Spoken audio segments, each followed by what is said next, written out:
आत्ताची मोठी बातमी ही मालेगाव शहरातून येत आहे। मालेगाव शहर येथील टेरे फाटाकडे जाणाऱ्या गिरणा नदीवरील पुलाजवळ पाणी आल्याने खबरदारीचा उपाय म्हणून सदर पूल वाहतुकीसाठी बंद करण्यात आला आहे। आणि या घटनेसंदर्भात सविस्तर माहिती देण्यासाठी आमचे महाराष्ट्र इंचार्ज हरीश मारू यांनी थेट पोलीस निरीक्षक सानप साहेब यांच्याशी संपर्क केला आहे। बघूयात या दरम्यान काय बोलले सानप साहेब, बघूयात। नमस्कार नमस्कार साहेब, प्रबंध भूमीतर्फे बोलतो। हरीश मारू बोलतोय साहेब। हे नागरिकांसाठी आपण काय आवाहन करणार?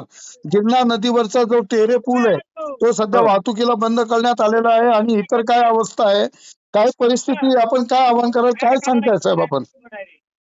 सध्या नाशिक जिल्ह्यामध्ये पावसाचं प्रमाण खूप आहे आणि गिरणा नदीला पाणी भरपूर मोठ्या प्रमाणावर आलेलं आहे। दाभाडीच्या वरच्या बाजूचा पूल हा पूर्ण पाण्याखाली गेलेला आहे।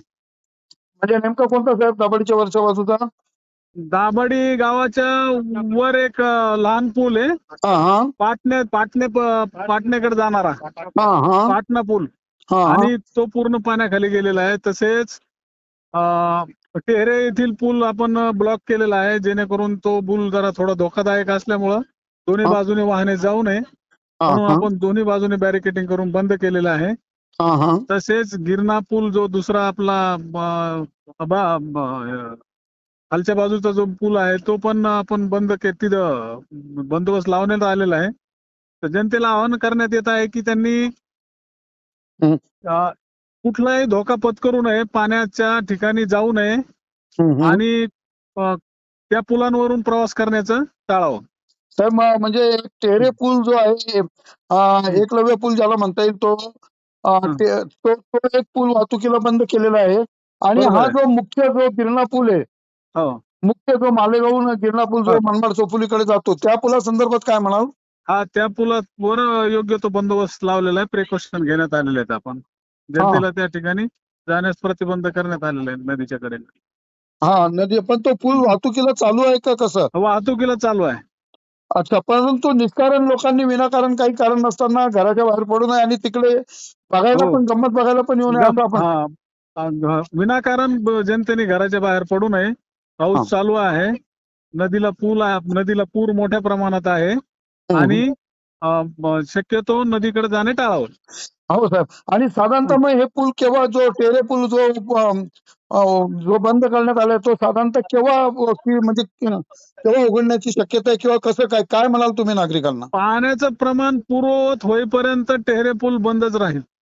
अच्छा, म्हणजे विनाकारण नागरिकांनी तिकडनं येण्याचा प्रयत्न करू नये किंवा मग तिकडे मग तात्काळ उभं राहावं लागेल, त्यापेक्षा आपण आपल्या घरीच थांबावं असं आपण म्हणाल त्यावेळी? यस, असे आवाहन करत आहे।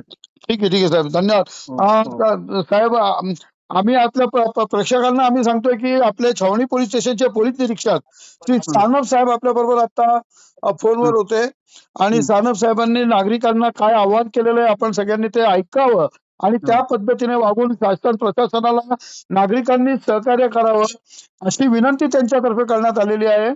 आणि अशी विनंती ते आपल्या सगळ्या नागरिकांना करतायत। आपण त्यांच्या विनंतीला मान देऊन त्या पद्धतीने आपण सगळ्यांनी वागावं आणि सहकार्य करावं। यस, धन्यवाद सर। धन्यवाद। परिसरातील जनतेला आवाहन करण्यात येत आहे की वाढत्या पावसामुळे गिरणा नदीचं पाणी वाढत आहे आणि पाटणे ते दाभाडी जाणारा पूल त्यामुळे पाण्याखाली गेलेला आहे, त्या पुलावरून कोणी प्रवास करू नये। तसेच टेहरे येथील पूल जो एकलव्य पूल आहे तो बंद करण्यात आलेला आहे। तर पुलाला पाणी लागल्यामुळे तो बंद करण्यात आला आहे, त्या पुलावरून पण कोणी प्रवास करू नये। नदीच्या परिसरात कुणीही फिरू नये आणि आपल्या मुलांना सर्वांना घरी ठेवावं, जेणेकरून नदीत कुठला अनुचित प्रकार होणार नाही, पुराच्या पाण्याने कुणा वाहून जाण्याची वेळ येऊ नये। तसेच जो मनमाडकडे जाणारा गिरणा पूल आहे त्या पुलाच्या परिसरात जनतेने जमू नये असे प्रशासनाच्या वतीने सर्वांना आवाहन करण्यात येत आहे। तरी सर्वांनी दक्षता घ्यावी आणि आपण सुरक्षितता बाळगावी।